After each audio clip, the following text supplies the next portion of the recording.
Joe Pendleton, a backup quarterback for the Los Angeles Rams, practices with the squad after suffering a knee injury, and the coaches and managers frequently praise his superb form. He concentrates on fitness off the football field and unwinds by playing the saxophone. Joe's close buddy, and Rams trainer Max Corkle visits him at home on his birthday to deliver a cake, and tell him that the coach wants Joe to start the game against the Dallas Cowboys rather than Tom Jarrett. Joe intensifies his training, but gets struck by a van as he cycles through a tunnel.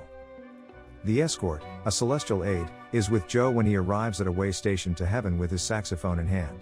The escort gives Joe instructions to board an airplane for his final destination. Joe rejects it because he thinks it is just a dream. Joe feels certain that his death was an error despite Mr. Jordan, the archangel in command, delicately explaining that this location symbolizes the afterlife. A clerk checks Joe's status and says that he won't be here until 2025. The escort, a rookie, then reveals that he took Joe away before the collision's result. Mr. Jordan asserts that because Joe's body has already been burned, for him to resurrect, he must inhabit the body of another man, provided that man's demise has not yet been revealed. Joe and Mr. Jordan continue looking for potential prospects. They witness the plotting of Leo Farnsworth's wife Julia and his employee Tony Abbott at the mansion of the wealthy businessman.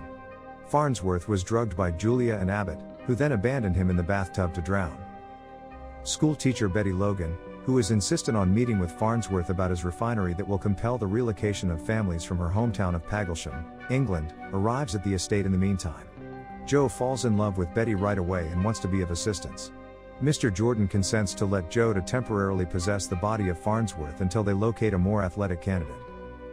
Joe assumes his new identity in the upstairs bathroom, but all he can see is himself. Even though Joe can only perceive himself as the internal Joe Pendleton, Mr. Jordan tells him that other people will see and hear him as Leo Farnsworth. While Betty raises concerns about the plans of Farnsworth's XO Gray Industries, Joe, dressed in polo clothing, is listening. Julia cries uncontrollably as she sees her husband alive, and Abbott takes her away right away. Betty is perplexed by Joe's lack of empathy for his wife's outburst and irritated by Joe's denial that he is Leo Farnsworth. Betty, upset that he seems to be picking on her, storms off, but she gives him a heads up that she will be at the following board meeting. Julia and Abbott wait anxiously as Joe analyzes Farnsworth's business, unsure of whether he is preparing to exact revenge for the murder. Joe asks reporters and Betty to accompany him as they make their way to the board meeting. Joe passionately compares XO Gray's winning position to that of a football team that must guard its lead, and do the right thing by not taking advantage of others, leaving everyone in the room in awe. The following evening, Joe treats Betty to dinner at a drive-in restaurant after she pays Farnsworth a visit to commend him on his bravery in front of the board. Inside the limo, Betty reveals that she notices something special in Joe's eyes and Joe confides that he can't stop staring at her. As they part ways, Joe announces his intention to divorce Julia. Joe explains to the escort that he now wants to stay in Farnsworth's body and get it in football form. That evening, after wiring a large chandelier above Farnsworth's bed, Julia and Abbott are unsuccessful in killing him. Max shows up at the estate the next day, and is skeptical when Joe says that he wants to audition for the Rams quarterback position and pay Max to be his trainer. Max is wary of endangering his standing with the Rams by caving into a millionaire's desires. Joe finally convinces Max that he is actually Joe Pendleton by playing the saxophone terribly, as only Joe could, after originally coming across as a crazy. The estate right away turns into a football training facility. Joe advances by buying the Los Angeles Rams after working out with the mansion's butlers. The news that the new owner Farnsworth will start at quarterback in a scrimmage game, and that they should not hold back with him make the players complain during a locker room meeting. Joe initially experiences no assistance from his offensive line, and is frequently sacked. But, after asking for one more chance to finish a play, he completes it successfully and goes on to demonstrate his abilities for the rest of practice, garnering the respect of the other players and disproving the naysayers on the sidelines. Later, at the estate, Joe and Betty go to the ecology club gathering on the garden lawn. Julia, who is watching with Abbott from her bedroom window, continues to believe that Farnsworth is preparing a murderous scheme against them. Joe proposes to Betty as they take a trip around the property together. As Betty replies with enthusiasm, the escort cuts Joe off by telling him that he must leave Farnsworth's body. Joe urges Betty to recall the look she saw in his eyes because he is unsure of what would happen to him. There is nothing to be afraid about, he tells her as he embraces her before she walks away. Mr. Jordan comes to the house to stress that he cannot alter the course of events and that Joe must depart from Farnsworth's body, but Joe rejects him because he still wants to play in the Super Bowl and be with Betty. Joe then falls into a well after Abbott shoots him from the bedroom window.